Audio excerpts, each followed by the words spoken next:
Listo, doctor William, ya estamos.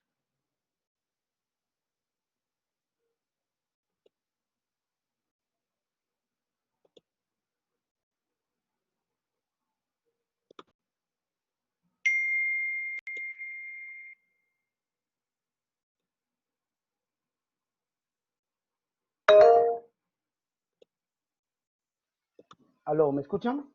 Perfectamente bien, doctor William. Listo. Perdón, ¿me ayudas para subir la presentación donde voy aquí a Sí, compartir, no, si quieres ponerle compartir pantalla, compartir pizarra en blanco, no. no, compartir pantalla.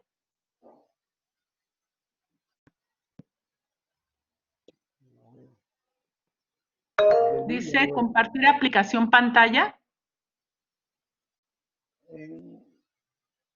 Acá donde está a mi izquierda, ¿cierto?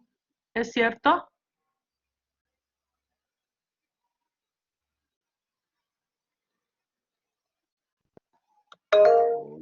Con los participantes. Compartir archivo, no, Sí, por favor. pero no me permite compartir. Ok. Yo la voy a poner Por favor, y si quieres tú continúa. sí.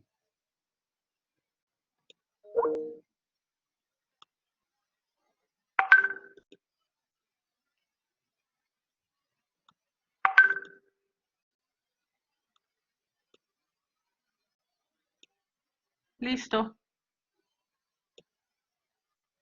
Listo. Aquí yo como lo voy pasando, usted me lo va pasando, maestra. Yo lo voy poniendo, doctor Freddy. Va siguiendo, qué pena.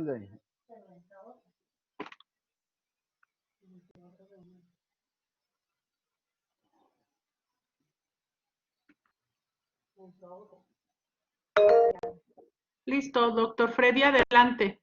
Listo. Entonces, la otra maestra de Cristian.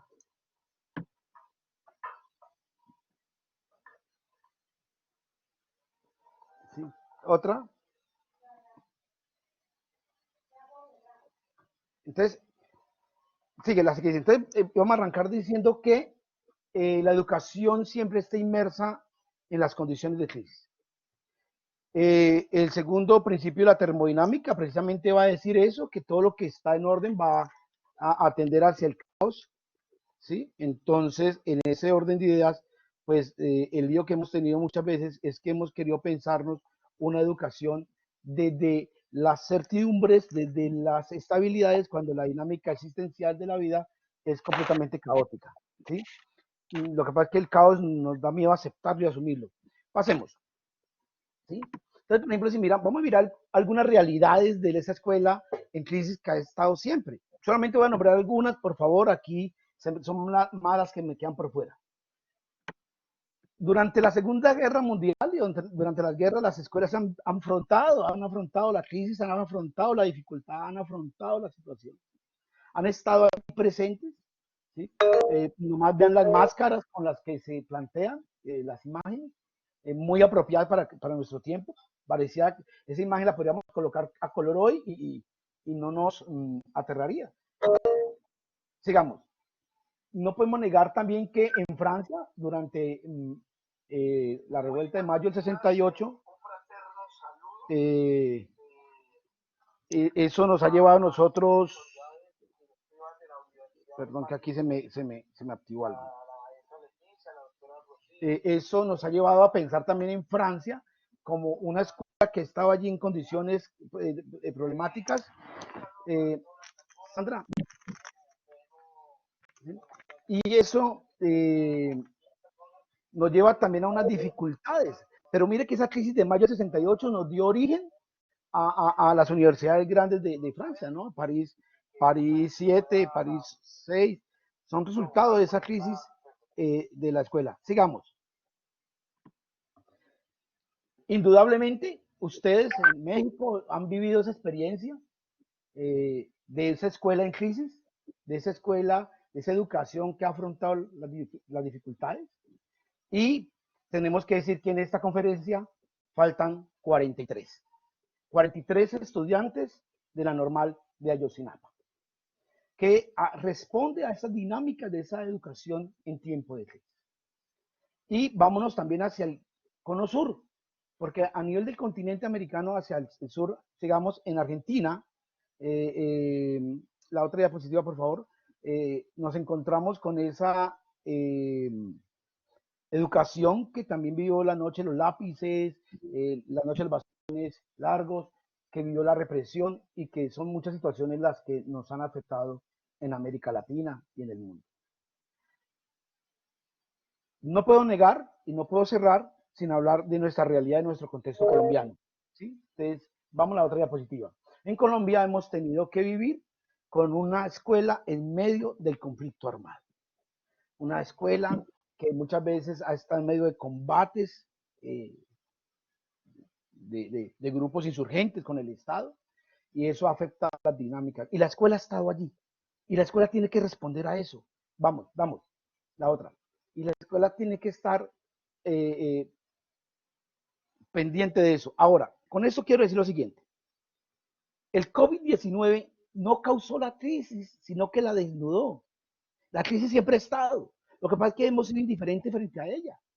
No nos hemos dado cuenta. Nos quisimos pensar en un mundo que todo marchaba bien, porque consumíamos, porque teníamos unas dinámicas económicas, a comillas, muy estables, y muchas veces las realidades de pobreza, de opresión, de exclusión, las queríamos minimizar o como problemas de algunos pequeños grupos.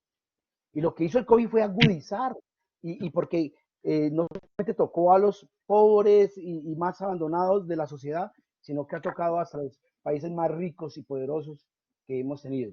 Sigamos. Entonces la pregunta que surge es, ¿cuál es el lugar de la educación en escenarios donde se hace presente la crisis? Y yo aquí ya le coloqué apellido a la crisis. Crisis de humanidad. Porque nos afrontamos frente a una crisis de humanidad.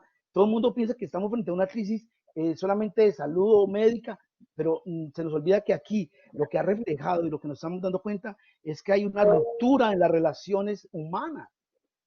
Hay una ruptura en los vínculos, en la solidaridad. Vamos.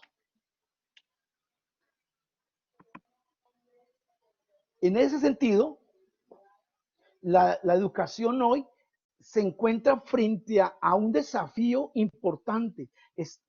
En medio de toda esta situación, creo que estamos en un momento privilegiado para transformar nuestras visiones del mundo.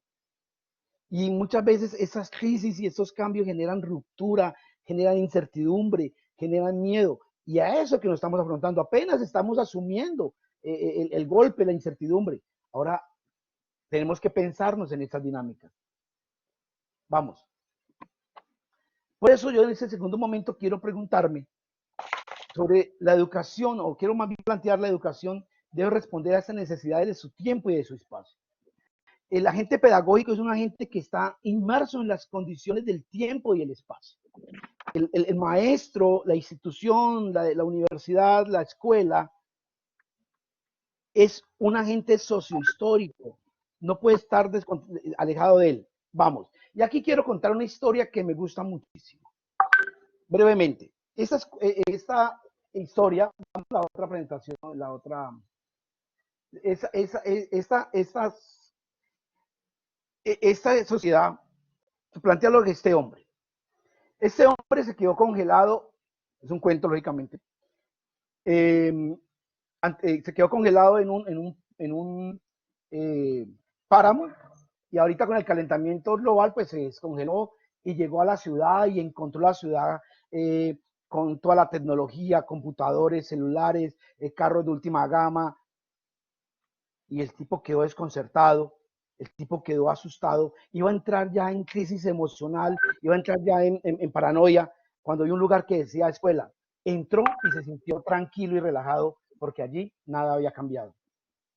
Una de las dinámicas que muchas veces tenemos es que la escuela sigue anclada en un pasado y no ha podido dar ese tránsito a responder a las cuestiones del presente, de la realidad. Vamos. Y esa es la dimensión ética y política de la escuela. La educación como una praxis ética política tiene que pensarse en las dinámicas y las realidades en las que está. No se puede hacer una educación lejos de lo que está viviendo, lejos de lo que se está planteando en la dinámica.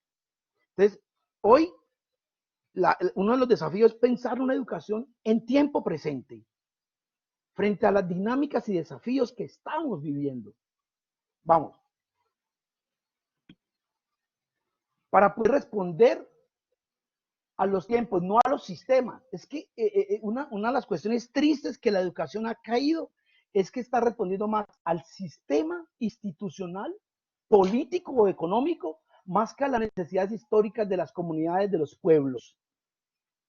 Y es allí donde tenemos que pensarnos el rol y el sentido de la escuela hoy. Hoy más de uno está preocupado por cumplir bajo unos estándares, olvidándose de las necesidades reales, que es el cuidado y la protección de la vida. Vamos.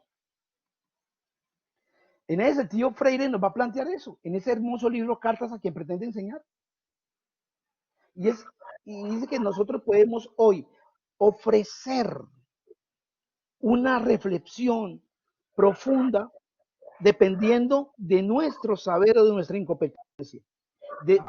Aquello que se encuentra en nuestra responsabilidad y nuestra conciencia ética y política como agentes pedagógicos. ¿Sí?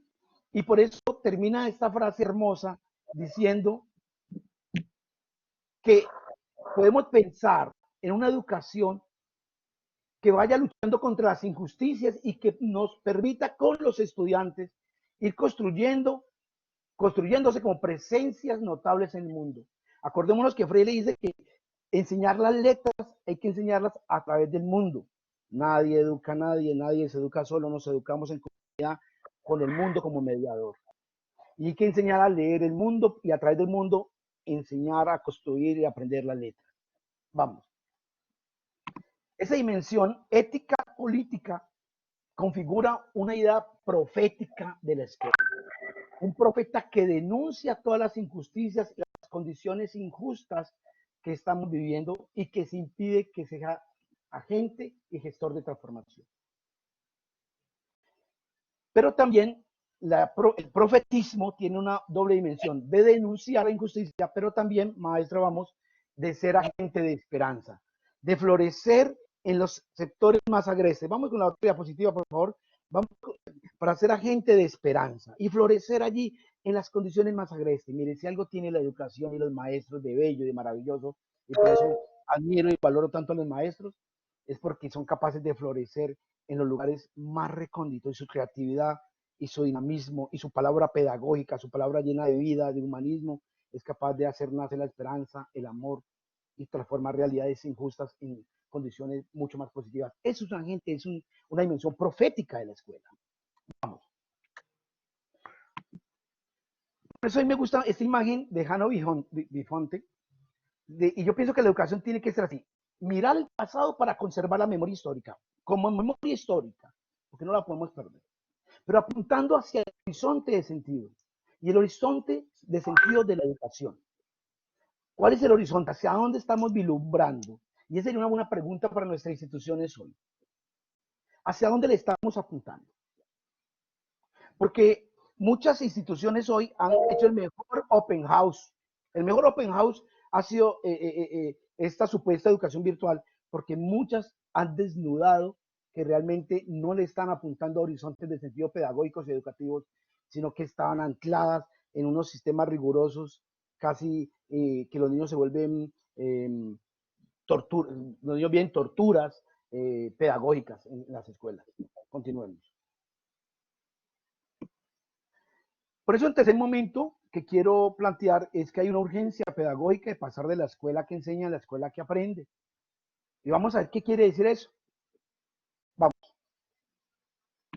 Una escuela es el espacio vital para el encuentro que se ha quedado atrapada en el tecnicismo y la rigidez epistemológica. Yo suelo hablar del terrorismo epistemológico. Profesores que solemos llegar muchas veces a las clases amenazando, es que mi clase nadie la pasa, es que a mí nadie me gana, es que mi materia es muy exigente, y entonces más que generar amor por el conocimiento, generan esos miedo al conocimiento, ¿sí? Y una de las cuestiones que nos ha desnudado esta pandemia son esos rigorismos, esos terrorismos epistemológicos que estamos viviendo en muchas instituciones, ¿sí? Vamos, entonces esa escuela esa escuela pensada así genera una brecha entre la vida y el conocimiento. Y se nos olvida que el aprendizaje no es un cúmulo de saberes, sino la transformación de la vida. Se aprende cuando nuestra vida se transforma. Por eso hoy es un día de aprendizajes, porque nuestra vida se está transformando y esperamos que se transforme. Yo soy de los que, hay dos bloques en ese momento, ¿no? Uno que dicen que de la pandemia no vamos a salir igual y otros que decimos que vamos a ver un cambio. Yo creo que va a haber un cambio cuando salgamos de aquí. No podemos seguir siendo los mismos. Si seguimos siendo los mismos, definitivamente no hemos aprendido nada.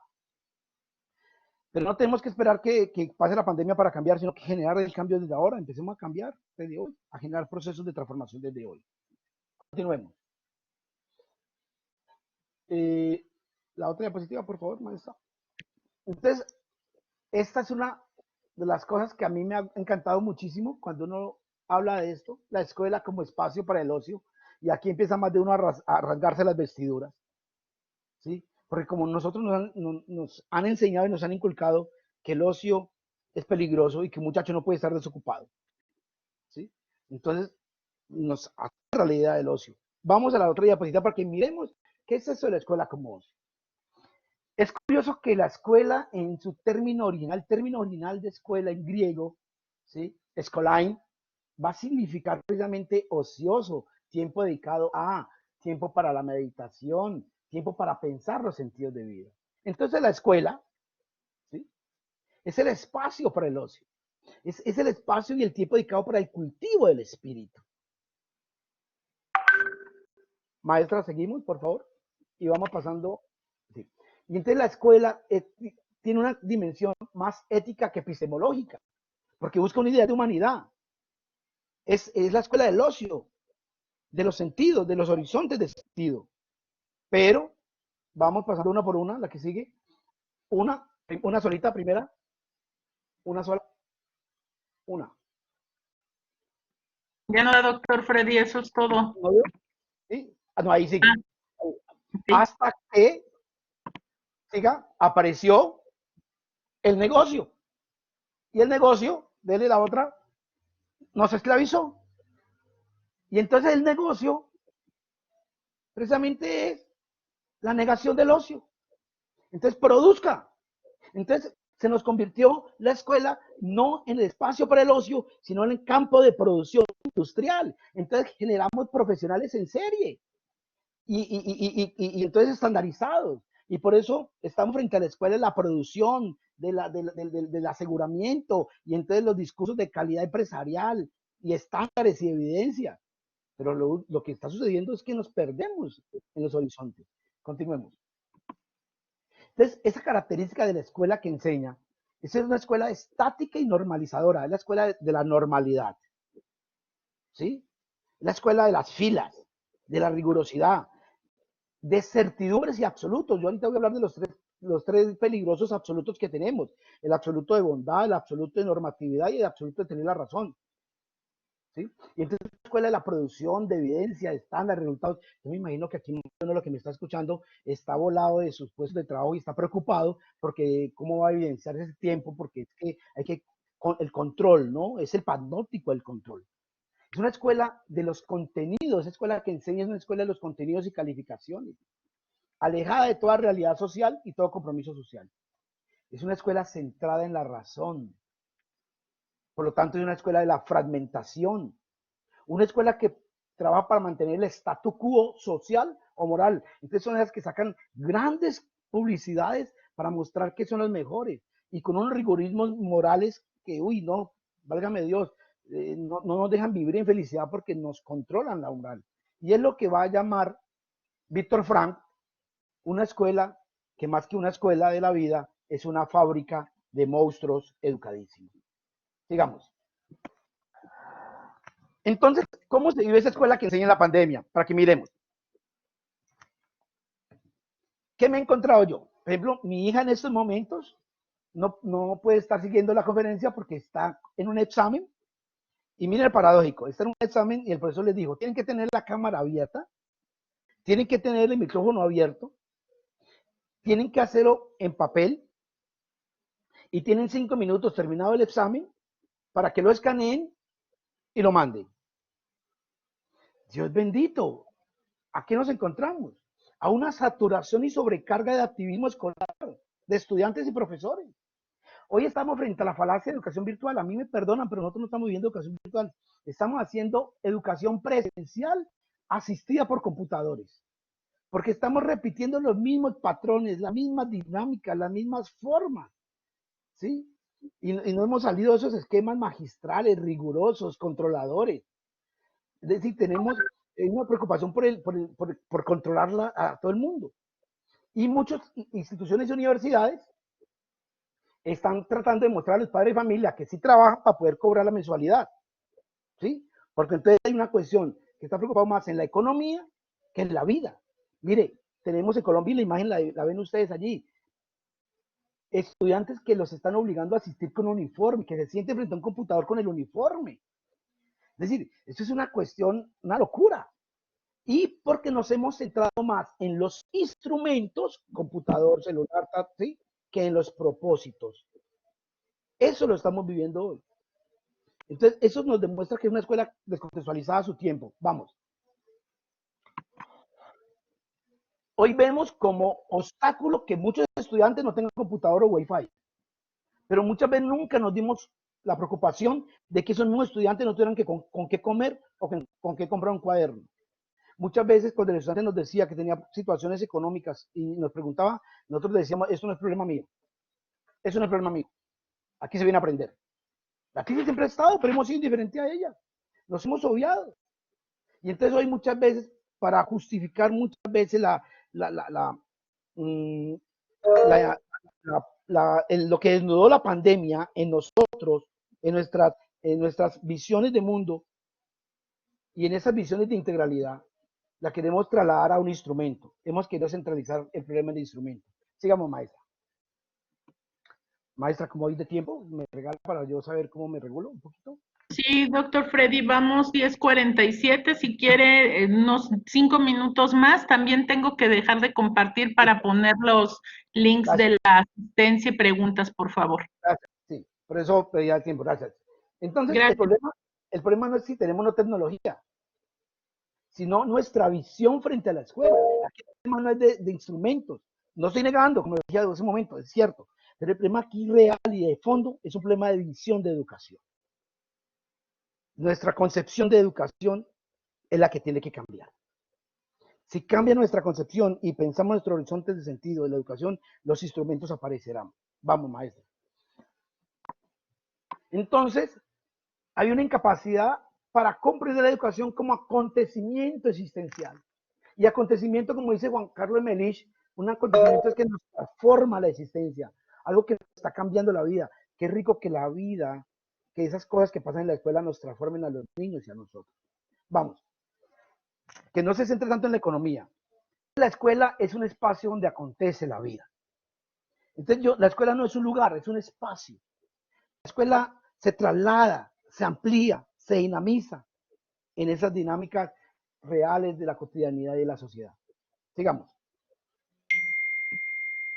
Entonces, la escuela que aprende, yo la caracterizo en estas 9 puntos. Es una escuela comunidad, es dialéctica abierta, dialógica, una escuela que se comprende como asunto de relaciones, una escuela que aprende desde el corazón, una escuela con una palabra creadora, pedagógica y vinculante, una escuela centrada en la vida, una escuela que camina en busca de horizontes de sentido, una escuela desde la espiritualidad, no estoy hablando de religión, desde la espiritualidad, como coimplicación sensible, compasiva y fraterna.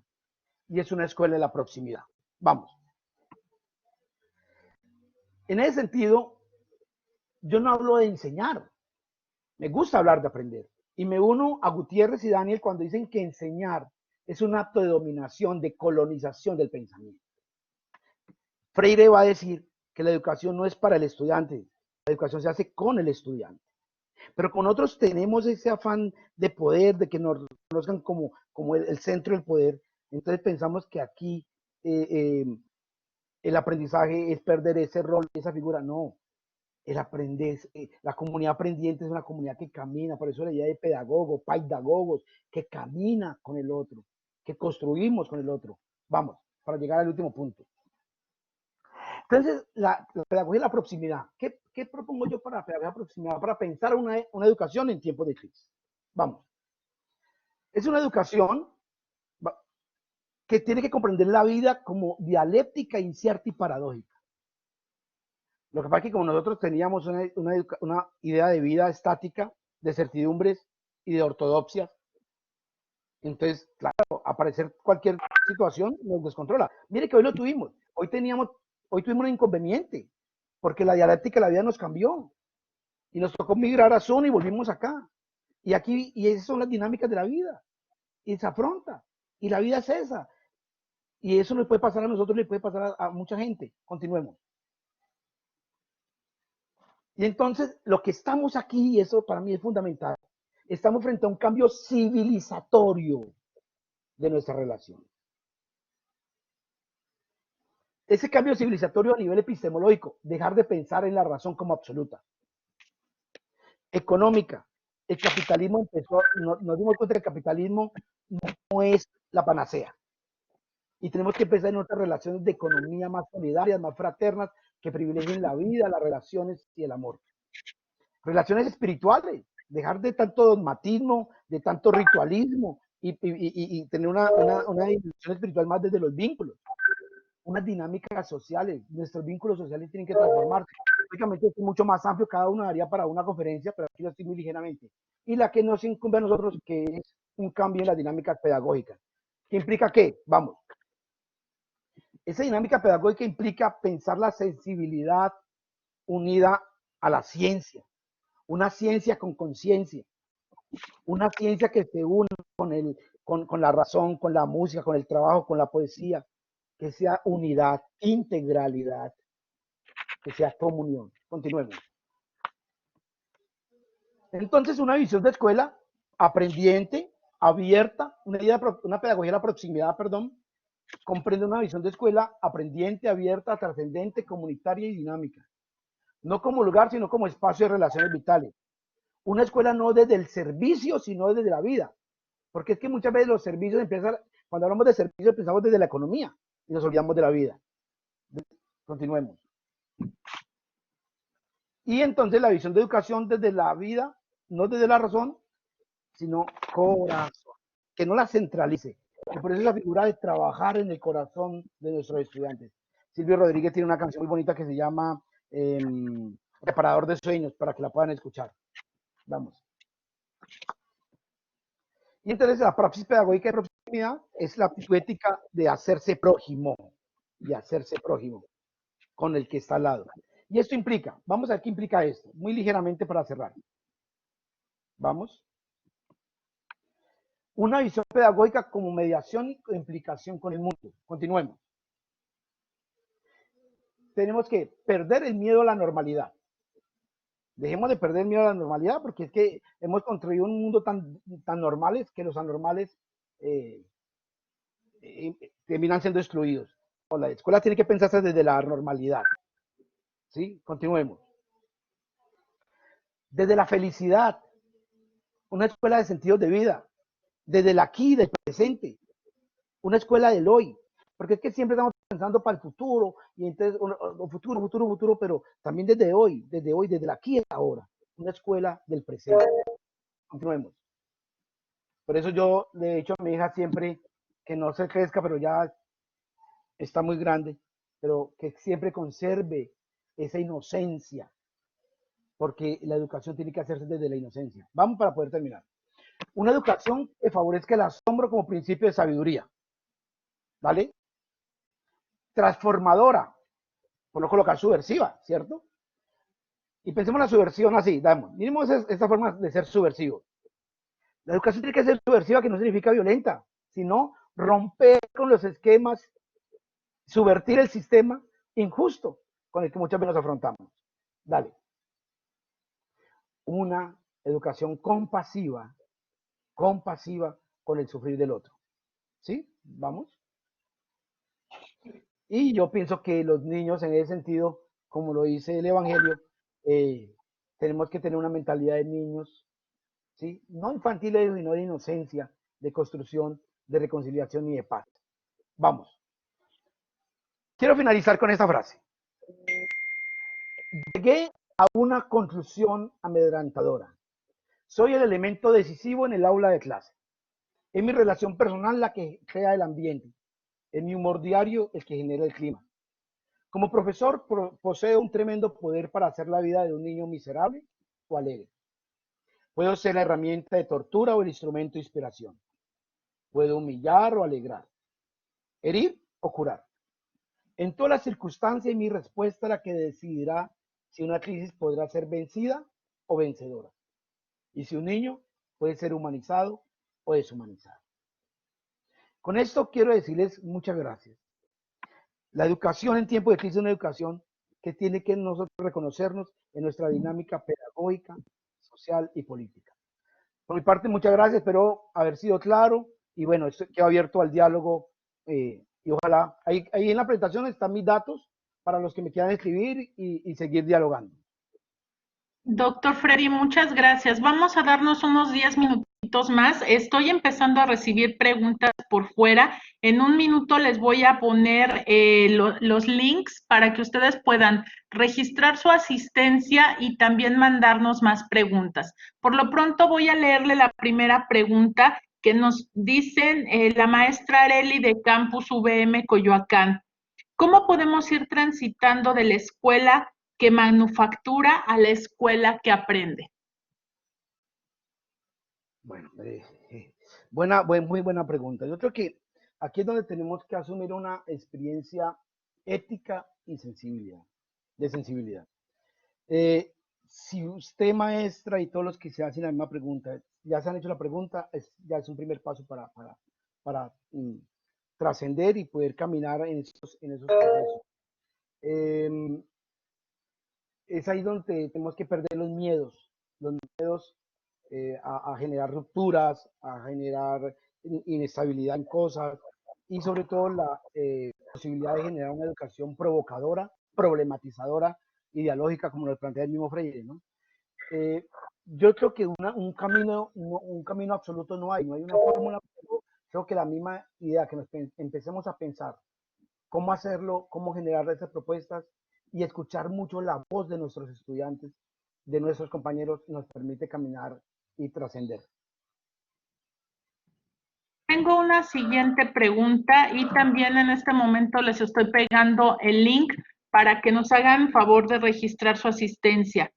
Nos dicen de Chihuahua, estoy muy de acuerdo con lo que plantea de los paradigmas económicos y productivos de la academia, pero ¿qué podemos hacer los docentes para pasar a ese escenario ideal si las instituciones se interesan más por lo comercial y por el trabajo administrativo evidenciable y docente? Muy buena pregunta. Subversión. Por favor, no van a ir a romper las ventanas de la universidad. A mí hay una frase de Paulo Freire que me encanta muchísimo que dice que la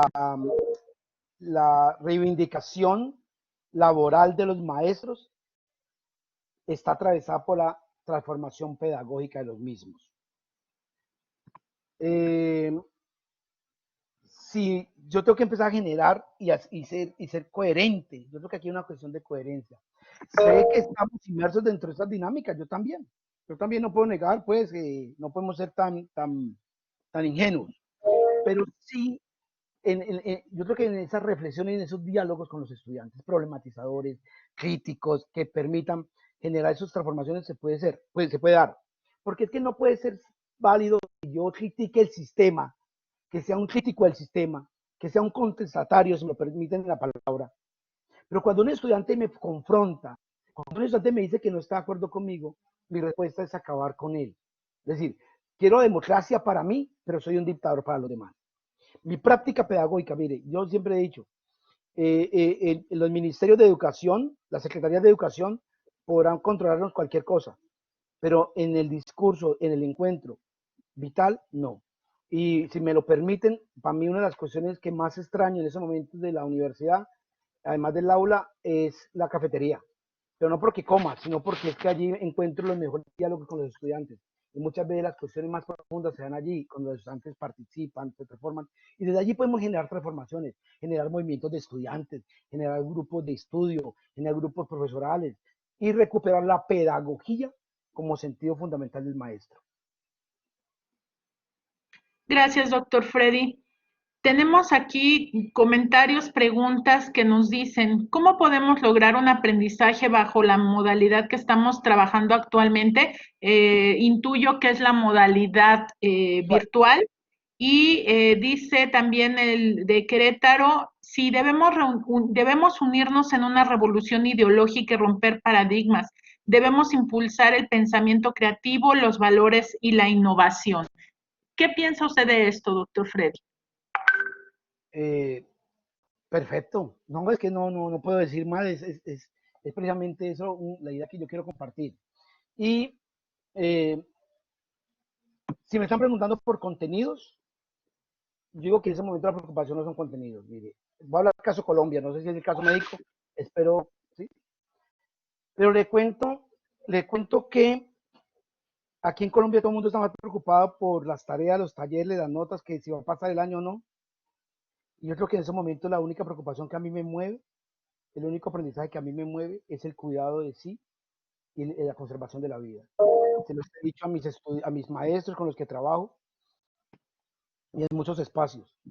Si un niño no llega a la escuela después de la pandemia, ya ha ganado el año, porque le ganó la batalla a la muerte. Ya ha ganado la batalla. Hoy estamos en una guerra titánica contra la muerte y la enfermedad. Y muchos niños están viviendo la amenaza de la muerte en condiciones de hambre, en condiciones de maltrato, en condiciones de exclusión, en condiciones de abandono. Y entonces el mayor aprendizaje es que él se pueda cuidar y se pueda conservar la vida. ¿Cómo generar aprendizaje? Yo creo que hay que ser flexible. Yo hablaba de 4 criterios en la propuesta que hicimos en el colegio. Flexibilidad, integralidad, humanidad. ¿Sí? Y, humanidad y se me fue el otro. Perdón, se me fue el otro. Y cuidado, y cuidado. Cuidado, integralidad, flexibilidad, ¿sí? Y humanidad. Desde allí empecemos a construir. Y mire, si hacemos una educación humana, los saberes y los aprendizajes se dan por sí mismos. Vi una pregunta por allí sobre qué libros de Freire recomienda. Pues a mí siempre me ha gustado mucho y el primero con el que yo recomiendo es la lectura de Freire que arranco y lo trajo con mis estudiantes, Cartas a que pretende enseñar, que le permite a uno pensar, pero Freire es Freire, por donde uno quiera arrancarlo.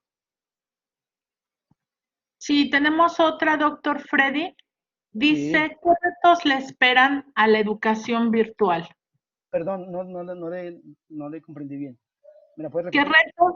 Sí, claro. ¿Qué retos le esperan a la educación virtual? Bien. Eh, ah, eh, Maestra, en la presentación están mis datos, está el correo, si de pronto la puede presentar para que la puedan ver. En un momentico se la pueden mandar, están mis datos, mi correo y mi WhatsApp Sí, para que si me quieren escribir, por favor, si no alcanzamos ahorita todas las preguntas. sí, por Eh, supuesto. eh, ¿Qué retos le encuentra la educación virtual? Primero que sea educación virtual, que yo vuelvo y repito, no tenemos educación virtual, ¿sí? Estamos haciendo una educación de transmitir contenidos a través de plataformas, ¿sí? Y entonces, cuando hacemos esa educación virtual, cuando disfrazamos esa educación, lo que hemos hecho es trasladar las prácticas que hacemos cotidianamente dentro de la presencialidad a sentar. Yo me siento aquí y lo que pasa es que ahorita doy mi clase sentado de mi oficina, de mi estudio, sentado desde aquí y haciendo lo mismo, las mismas prácticas. Entonces, yo creo que todavía nos falta materializar y concebir bien qué significa eso, educación virtual. Y esa educación virtual, bueno, yo no soy experto en educación virtual, se los quiero contar. Y aquí, yo frente a eso recomiendo mucho al doctor Néstor Darío Duque Méndez, que es un un investigador fuerte en el tema de inteligencia artificial y de educación virtual. Entonces, o sea, algún día lo pueden buscar para que él nos podría ayudar a responder mejor la pregunta. Pero yo sí creo que en estos momentos tenemos que concebir la educación en general y la educación virtual como una práctica propia en sí misma, y no lo que estamos haciendo hoy, que es un remedio de educación virtual. Sí, doctor Freddy, es correcto. También para nuestros participantes estoy poniendo en el chat los datos del doctor Freddy. Está su correo electrónico, está su número de teléfono y nuevamente les pedimos que para solicitar su constancia y registrar su asistencia utilicen el formulario que les estamos compartiendo. Tenemos una última pregunta, doctor Freddy, si tú no lo permites, dado los inconvenientes técnicos que tuvimos. La pregunta dice, en el marco de la contextualización de la educación, donde los lineamientos son precisamente la cualidad más que la cantidad, ¿cómo ha sido su experiencia tratando de cambiar el paradigma del profesor que proporciona el conocimiento en lugar de que el aprendizaje sea compartido? ¿Y qué pasa cuando el sistema educativo está hecho para enseñar de manera ortodoxa en lugar de abrir espacios para el ser? Bien. Lo que pasa es que si les cuento mi secreto, entonces el gobierno se da cuenta y entonces ya no me va a dejar hacer, ¿cierto? Pero se lo voy a revelar. Yo asumí hace 4 o 5 años la coordinación de una escuela pública de educación primaria del estado en un municipio a 1 hora de Cali. Una escuela pública, yo digo que es una escuela pública privada. Es pública porque es del estado, pero es privada de tablero, tiza, marcadores y todos los insumos. Entonces, empecé a trabajar en 3 líneas. En 3 líneas. Primera línea, que los maestros nos convenciéramos de que somos profesionales y que tenemos una voz en la transformación social.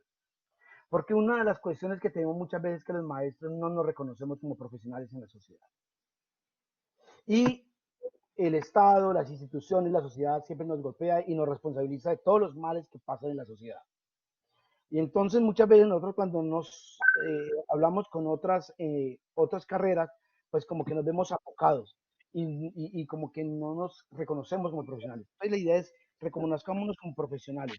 Eso significa darle un lugar digno a la educación, a nuestra voz y a nuestra presencia. No nuestra voz porque seamos los más inteligentes y mucho menos, sino por nuestra presencia transformadora. La segunda línea en la que empecé a trabajar con los maestros, fue una educación desde la esperanza. Y unas tristes noticias que leía ahorita antes de empezar, mientras que tenía todo el problema técnico aquí, solamente leí la noticia, el titular, no la noticia. Me acabo de dar cuenta que en Colombia empezó a registrarse el primer niño que se suicidó a raíz de la pandemia y dejó una carta. Y entonces, eso, si nuestros chicos se venían suicidando en sistema presencial, pues yo creo que la dinámica era empezar a alimentar la esperanza de los niños. Entonces, el primer año como coordinador dije, va a ser el año de la esperanza. Y toda nuestra práctica pedagógica giró en torno a la esperanza. El segundo año giró en torno al cuidado. El tercer año en torno a la celebración. A cada año le hemos ido dando un tema, pero que recoja sobre todo esa sensibilidad y esa ética, una educación ética. Entonces, el segundo elemento es, primero, el lugar del maestro, el segundo es una educación ética. Y la tercera dinámica es, miremos nosotros los fundamentos de la pedagogía, porque muchas veces en el gobierno quienes hacen las leyes son tecnócratas educativos, pero no pedagogos. Y nosotros somos los pedagogos. Entonces, cuando nos afrontamos frente a circunstancias del sistema, es nuestra bola que tiene que responder porque somos los expertos de la pedagogía. Por eso tenemos que recuperar la pedagogía como el ser y el sentido de nuestra vocación y ejercicio maestro. Y seguro que desde allí transformaremos toda cuestión. Eh, Alguna vez en una reunión con la ministra de Educación en Colombia, hace unos años, yo le decía a la ministra, usted sabe muy buena economía, pero no sabe educación. ¿Sí? Entonces dígame, ¿cómo hacemos para construir situaciones reales? Y entonces ella me tenía que decir, sí, usted tiene razón, porque es que muchas veces tenemos tecnócratas de la educación, pero no expertos en la educación, y entonces hacen unas barbaridades que no corresponden a las realidades ni a las circunstancias de la educación. Es mucho lo que tenemos que decir. Yo les agradezco por todas las preguntas, la verdad hay muchas que se quedan cortas en la respuesta, y bueno, lo importante es seguir provocando y dialogando en un encuentro siempre fraterno y amoroso, y les envío un saludo, cuídense mucho y un mensaje esperanzador a todos. Doctor Freddy, pues muchísimas gracias, gracias por estas reflexiones a las que nos llevas. De verdad, me quedo con un reto como docente de humanizar en estos tiempos tan complicados. Me dejas con el corazón estrujado de escuchar que un niño se suicide en este tiempo de pandemia. Y creo que para todos los que tuvimos este privilegio de escucharte, de que nos hayas regalado este tiempo, pues te lo agradecemos. Nuevamente, pues les reiteramos la invitación para el día de mañana. La conferencia será por la tarde, a las 5 de la tarde. Escucharemos efectos sociales del aislamiento social en educación con la doctora Olga Rocío Díaz Cancino de la Universidad Pedagógica Nacional de México. Y bueno, una disculpa, la tecnología, ustedes saben, la tecnología es traicionera, la tecnología no es humana, y creo que en este contexto de reflexión, doctor Freddy, estamos aprendiendo a ser tolerantes, a ser pacientes y a escuchar la voz del otro. Doctor William, muchísimas gracias. Un abrazo desde México, desde todo nuestro país hacia Colombia, y esperamos pronto que pase todo esto, poderte ver acá en México y darte un abrazo fraterno. Dos cosas finales. Una, gracias infinitas por invitarme, ahora me vuelvan a invitar, y que cuando esto ya pase pueda estar por ahí en el campo, en alguno de los campus de la Universidad del Valle del México. Reciban un saludo fraterno de Colombia, somos países hermanos que afrontamos las mismas circunstancias y la misma dinámica. Que el Señor los bendiga y bueno, ánimo a conservar la esperanza y a transformar el mundo. A transformar el mundo. Gracias, doctor William. Buen día a todos. Muchísimas gracias a todos por su asistencia.